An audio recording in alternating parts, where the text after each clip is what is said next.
Prosecution politics ಜೋರಾಗ್ತಾ ಇದೆ. ಕೇಂದ್ರ ಸಚಿವ ಎಚ್.ಡಿ. ಕುಮಾರಸ್ವಾಮಿ ವಿರುದ್ಧ ಪ್ರಾಸಿಕ್ಯೂಷನ್ಗೆ ಅನುಮತಿ ನೀಡಬೇಕು ಅಂತ ಆಗ್ರಹಿಸಿ ಕಾಂಗ್ರೆಸ್ ಪಕ್ಷ ಆಗಸ್ಟ್ 31ರಂದು ರಾಜಭವನ ಚಲೋವನ್ನು ಹಮ್ಮಿಕೊಳ್ಳಕ್ಕೆ ತೀರ್ಮಾನ ಮಾಡಿದೆ. ಸಹಿ ಫೋರ್ಜರಿ ಆಗಿದೆ ಎನ್ನುವ ಕುಮಾರಸ್ವಾಮಿ ದೂರನ್ನು ಯಾಕೆ ಕೊಟ್ಟಿಲ್ಲ ಅಂತ ಡಿಸಿಎಂ ಪ್ರಶ್ನೆ ಮಾಡಿದ್ದಾರೆ.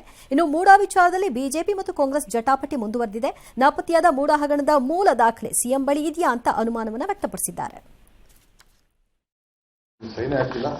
ನೀವು ಸೈನ್ ಯಾರೋ ಫೋರ್ಜರಿ ಮಾಡಿಬಿಟ್ಟಿದ್ದಾರೆ. ಅದು ಯಾರು ಫೋರ್ಜರಿ ಮಾಡಿದ್ದಾರೆ? ಯಾಕೆ ನೀನಿನ್ನ ಲೆಟರ್ ಕೊಟ್ಟಿಲ್ಲ ಸರ್ಕಾರಕ್ಕೆ? ನಿಂದಲ್ಲದೆ ಹೋದ್ಮೇಲೆ ನೀನ್ ಯಾಕೆ ಕೋರ್ಟ್ಗೆ? ಮಿಸ್ಟರ್ ಕುಮಾರ್, ಮೂಡಾದಲ್ಲಿ ಇರಬೇಕಾದಂತ ದಾಖಲಾತಿಗಳು ಹೇಗೆ ಮುಖ್ಯಮಂತ್ರಿಗಳ ಕಚೇರಿಗೆ ಹೋಯ್ತು? ಸನ್ಮಾನ್ಯ ಮುಖ್ಯಮಂತ್ರಿಗಳು ಇದಕ್ಕೆ ಅವರ ಕಚೇರಿ ಏನು ಟ್ವೀಟ್ ಮಾಡಿದ್ದಾರೆ ಸ್ಪಷ್ಟ ಮಾಡಬೇಕು. ಒರಿಜಿನಲ್ ಡಾಕ್ಯುಮೆಂಟ್ ಅಲ್ಲಿ ಇದ್ರೆ ಮಾತ್ರ ವೈಟ್. ಸುರೇಶ್ ಅವ್ರ ಮೇಲೆ ಸಾಕಷ್ಟು ದುರಂಕಾರಿ ನೀವು. ಸಿದ್ದರಾಮಯ್ಯನವರು ಮುಖ್ಯಮಂತ್ರಿ ಆದ ನಂತರದಲ್ಲಿ ಮೂಡಾದಲ್ಲಿ ಆಗಿರ್ತಕ್ಕಂಥ 5,000 ಕೋಟಿಗೂ ಹೆಚ್ಚು ಒಂದು ಹಗರಣ ಏನಾಗಿದೆ. ಸಿದ್ದರಾಮಯ್ಯನವರು ಪದೇ ಪದೇ ಹೇಳ್ತಾ ಇದ್ರು, ಬಿಜೆಪಿ ಸರ್ಕಾರ ಇದ್ದಾಗಲೇ 14 ನಿವೇಶನಗಳು ಕೊಟ್ಟಿರ್ತಕ್ಕಂಥದ್ದು ಅನ್ನೋ ಮಾತನ್ನು ಹೇಳ್ತಾ ಇದ್ರು. ಇವತ್ತು ಮತ್ತೊಮ್ಮೆ ಪುನರುಚ್ಚಾರ ಮಾಡ್ತೇನೆ, ಮುಖ್ಯಮಂತ್ರಿಗಳ ಧರ್ಮಪತ್ನಿಗೆ ಅಲಾಟ್ ಆಗಿರ್ತಕ್ಕಂಥ 14 ನಿವೇಶನಗಳು ಮೂಡಾದ ಯಾವುದೇ ಒಂದು ಸಭೆಯಲ್ಲಿ ತೀರ್ಮಾನ ಆಗಿಲ್ಲ.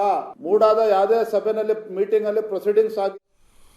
All right, very good. ಇದಕ್ಕೇನೋ ಕಾಂಗ್ರೆಸ್ನವರು ಮೂಡಾ ಸಂಬಂಧ ಪ್ರಾಸಿಕ್ಯೂಷನ್ ಸಿದ್ದರಾಮಯ್ಯನವ್ರ ಪರವಾಗಿ ಇವತ್ತು ಶೋಷಿಸಿದ್ದು. ಹಾಗಾಗಿ ಇದಕ್ಕೂ ಸಂಬಂಧಪಟ್ಟಾಗ 31ನೇ ತಾರೀಕೇನೋ ಹೋಗಿ ರಾಜಭವನದ್ದು ಚಲೋ ಮಾಡ್ತಾರಂತೆ. ಒಂದು 150 ಮೀಟರ್ ಏನೋ ಪಾದಯಾತ್ರೆ ಹೋಗ್ತೀವಿ ಮನವಿ ಪತ್ರ ಕೊಡಕ್ಕೆ, ಟ್ರಾಫಿಕ್ಗೆ ಏನು ತೊಂದರೆ ಆಗಲ್ಲ ಅಂತ ಡಿಸಿಎಂ ಹೇಳ್ತಿದ್ರು. ಆಡಳಿತ ಪಕ್ಷದಲ್ಲಿದ್ದಾಗ ಟ್ರಾಫಿಕ್ ತೊಂದರೆ ಆಗಲ್ಲ, ತುಂಬ ಪೊಲೀಸ್ನವರು ಇರ್ತಾರೆ, ಡೈವರ್ಟ್ ಮಾಡಿಕೊಡ್ತಾರೆ.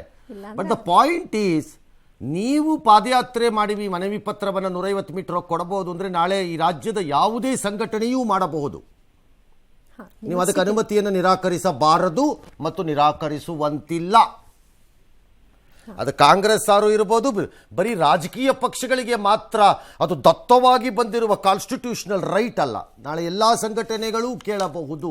ನಾವು 100 ಜನ ಪಾದಯಾತ್ರೆ ಮಾಡ್ಕೊಂಡೋಗಿ ಹಿಂಗೆ ಮನವಿ ಕೊಟ್ಟು ಬರ್ತೀವಿ, 150 ಮೀಟ್ರೇ ಹೋಗ್ತೀವಿ ಅಂತ ಕೇಳಬಹುದು.